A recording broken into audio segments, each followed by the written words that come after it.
And I are doing a great British bake-off today, except we're not in the bake-off tent. We are out in our wilderness environment, in our woodland camp, right by our fire. And as you can see, we've got a chicken on the spit at the moment. So we're hoping that dinner tonight is going to be a succulent roast chicken with some baked potatoes and freshly made bread.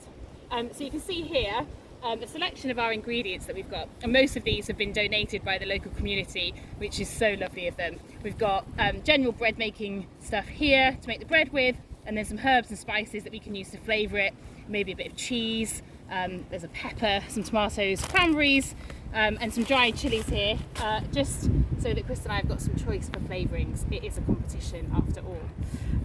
But before we can start making the dough or doing anything, the first thing that we have to do is to collect 2 sticks on which we are going to wrap the dough once we've made it and then cook it on the fire. So in order to do that, I have to really carefully choose the sticks that we're going to use. First of all, they need to be long enough so that when we hold the bread twists over the fire, our hands don't get too hot and we don't end up with any burns. Secondly, the sticks have to be fresh wood. They have to be really strong. And finally, we have to take the bark off the end. So I'm just doing that now with my knife. You can see where I've started here. I'm going to try and do a bigger bit for you.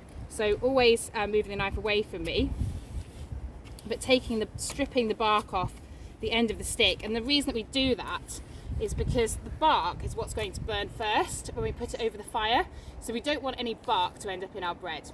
And once I've taken the bark off the end, and I'm just going to take enough bark off for the section where I'm going to twist the bread around the stick. Once I've done that, I'm then going to put that end of the stick into the fire to sterilise it, so that we know that our bread is going to be safe to eat. So this is the first step in our bread making process. I'll let you know how we get on. You can see that I'm making some progress here, stripping the bark, and I'll update you with the next stage in a bit.